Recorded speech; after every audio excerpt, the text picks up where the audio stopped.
My life's in you, my strength's in you, my hope's in you, in you. This is a presentation of the Durham Church of Christ in Durham, North Carolina. We are located at 5224 Wake Forest Highway.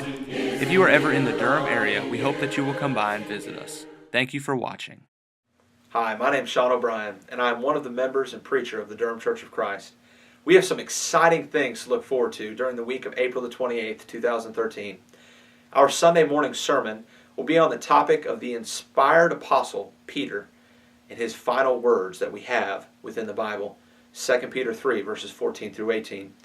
Peter had just told them in chapter 1 and verse 14 that he was planning to put off his tabernacle soon. That is, he was preparing for his death. And these words must have been so meaningful to the first century Christians as they read this epistle and realized that these were probably the final words that they would ever receive from the Apostle Peter. We're going to see what these words would have meant to them and then apply them to our life. Since this is the last Sunday of the month, we're going to have a fellowship meal following our morning worship service. This fellowship meal is a time that we come together and share food that we've all brought to have a lunch with one another.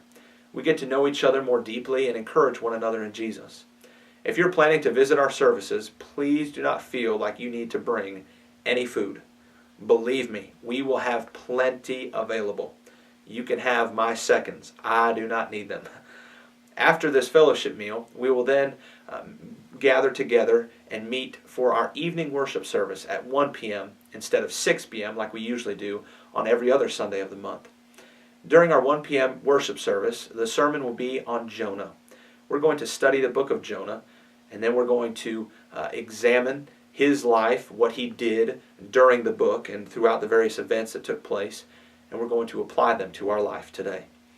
Throughout the week, we're going to have a series of uploads through our Daily Exhortation YouTube channel or dailyexhortation.com. We're going to study ourselves spiritually by examining ourselves, by giving ourselves a spiritual checkup. You know, whenever we go visit the doctor or have a routine physical, he always checks the same things, doesn't he? He checks our eyes and our ears. He checks our mouth, checks our legs, our feet, that is, and checks our heart. We're going to check these things, but in a spiritual context as we seek to examine ourselves. And we're also going to have some articles that we hope to publish. We're going to be publishing an article for fathers, fathers seeking to be faithful, noting the need to make our standard the standard that God would have us to make in regards to being fathers, rather than making our standard the fathers of this world or the fathers that we see on television or through various movies and other outlets. We're also going to be encouraged to keep our mission the mission that it ought to be as Christians. You know, we know what our mission is in the church. We read it in Mark chapter 16, 15, and 16, for example. But sometimes our mission can become blurred. And so we're going to see the need to beware of not causing our mission to become blurred by engaging in various thought processes and mindsets and attitudes. And then we're also going to try to encourage those who may be battling with depression. You know, you might not be battling with depression, or maybe you used to battle with depression, but you probably know someone who is battling with depression.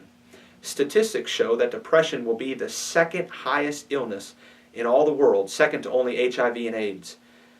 That means that we have a problem on our hands and a need to defeat depression. So many folks are dealing with it. Teenagers, young people, young adults, middle-aged adults, even older people. And so there is a need to defeat depression, but it can be beaten. So we're going to study the impact that influences have on those who are battling with depression and how studying our influences can assist us in coming out of depression. We hope that this material, these articles, these video uploads will encourage you in your faith and your walk with Jesus Christ. And if you are not yet a Christian, if you are not yet a member of the Lord's church, we hope that it will provoke you and whet your appetite to learn more about Jesus and hopefully become a Christian in the future. We hope that you will always come and visit us whenever you have opportunity during any one of our service times. And we hope that you will be encouraged throughout the week as you seek to do the Lord's will.